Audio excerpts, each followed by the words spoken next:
Marcus, Jade killed my parents! You were my defense attorney. You didn't just change your testimony. You manipulated the media to make everyone believe I was the killer. Do you feel no guilt at all? Hearing my accusations, Jade quickly hid in Marcus's arms. Her eyes welled up, as if she'd been terribly wronged. I know you hate me for killing your parents, but I didn't do it on purpose. Why were they so unlucky to walk in front of my car when I was drunk? My lawyer husband, Marcus, sent the woman he'd spoiled for 2 years to prison. Then, he switched his testimony at court. I'm testifying on behalf of Jade. The one who ran over my in-laws is my wife, Evelyn. Those words got me 6 years. I was innocent. I kept filing appeals from inside. In return, I lived worse than a rat in the gutter. When he picked me up on release day, he wrapped an arm around my shoulder like nothing had happened. Jade is young. She can't waste her best years in a cell. You're different. 6 years is nothing. It passed in the blink of an eye. As long as you stop making trouble for her, I'll treat you well again. Isn't that enough?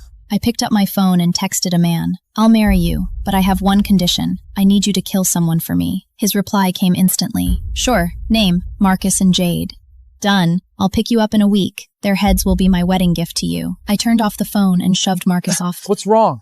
Evelyn, I know you're upset about my testimony. But Jade is still young. Prison would ruin her. You've risked your life for me so many times before. I'm not asking you to die this time. What is the big deal about 6 years in a cell?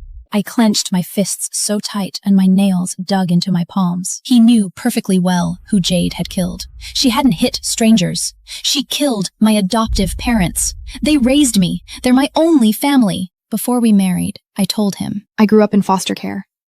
If my adoptive parents hadn't taken me in, I might not have survived at all. Let alone marry you. Back then, his eyes turned red with emotion. He held me tight and made a vow. I'll take care of you in their place. Your parents are my parents. I will make you happy for the rest of your life. But later, after Marcus and I had a fight, my parents came to pick me up. On the way home, Jade was drunk driving. She hit them, dragged them 200 feet down the road. They died at the scene. Marcus swore. Dear, the person responsible would face justice. But the moment he found out it was Jade, he changed his testimony. I looked at him with tear-filled eyes. Marcus, Jade killed my parents! You were my defense attorney. You didn't just change your testimony. You manipulated the media to make everyone believe I was the killer. You protected the real culprit. 6 years have passed.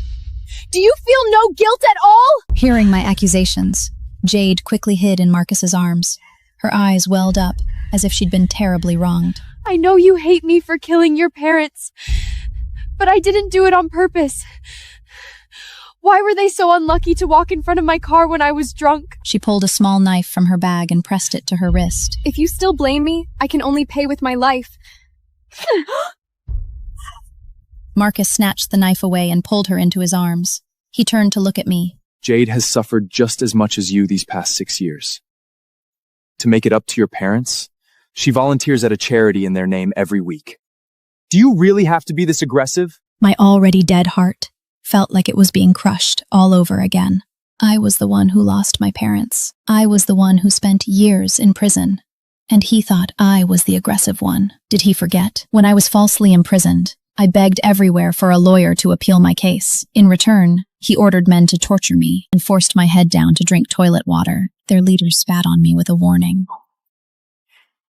Mr. Marcus orders, if you don't learn to behave, he doesn't mind turning your sentence into life.